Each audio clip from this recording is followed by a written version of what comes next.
All right, this is Cliff Fetting of OregonSports.com and Oregon Sports Journal Magazine. I'm here with Dennis Murphy, Athletic Director of South Medford High, boys basketball coach, the state champion in boys basketball. But what you probably don't know is he's a Little League champion as well for softball. So, 1975, tell us a little about the 1975 experience. Well, you know, it was early in my career, it was probably the best one I ever had. To think we took 15 girls, 11 and 12 years old from Medford, and we won the state championship, beating a Gresham team, and we won a Northwest regional team, we beat a team from Washington and Alaska, and we went to Concord, California, south of San Francisco, and we ended up beating two teams there, the second one being out of Concord, and we ended up going back to Medford, Pennsylvania. We beat a team from Florida in our opener, 3-2, and then we beat a team from New York, New York, 2-1, to win the Little League World Series. It was a great time, I'll tell you that. And you got it down pretty good. Remember it was there. That was a long time ago, but you know, some of those good things just never leave. So Williamsport, you got to play in Williamsport. You were telling me earlier that's something that didn't happen very often, or hasn't happened very often. No, it really hasn't. They had started the Girls Little League a year before. They did not play there. They played in Florida. And this particular year, we did play there. And there were no foreign countries there. It's just 4 American boys, north, south, east, and west, 4 American girls. And ABC said we were tired of the Taiwanese beating us. So they filmed the championship game, both for the boys and girls. And that year after, ABC said we want Taiwan back, and they never had the girls there since then.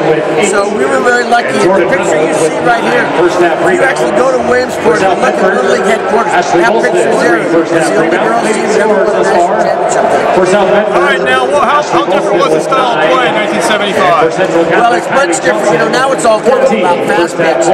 And you could do that at that time, but you couldn't windmill. So what we actually did, we lobbed the ball, and you could play with 10 kids. It's the old softball rule is what we did. We just told our pitchers to lob it. We had great kids that could really play. We played great defense, and we just felt like our 10 or 9 outfielders and pitchers was better than anyone that could throw it fast enough, and it worked. Okay, the last thing here, the hats. You got to tell us about the hats. They look like Baker's hats. Where did they come from? I'll tell you, we got there, we saw those hats. I go, those are engineers' hats. We're not wearing those things. Those are baseball hats. Medalists provided our uniforms. They gave us funky little socks too. And I said, we're not wearing those either. So I actually contacted an athletic dealer guy, a friend of mine in Medford, said, you got to ship us out long before FedEx and UPS was around. Real tube socks that we can wear, and we're not wearing the hats. Matter of fact, our first game, we didn't wear these uniforms. After we won our first game, they came back and said, you got to wear the uniform for the championship. So we did. And we didn't wear hats. We wore tube socks, real uniforms. The other interesting story, you know, my manager was a nun, Sister Mary Briley, who still lives here in Portland. She's retired out of Maryland's.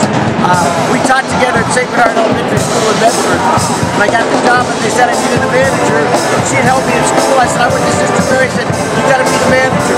She said, sure. We signed on. 12 games later, we won the whole thing. So you had a daughter on the team?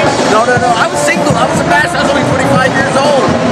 Well, how did you end up coaching the softball team? Well, I was coaching in a Sacred Heart Elementary School, 1st grade. And those grades, that year, in Medford, there was a 6th grade softball league in the city for all the school teams. So I coached our team at Sacred Heart. And after I got coaching them, I knew I had some girls that could really play. I said, you should try out for Little League.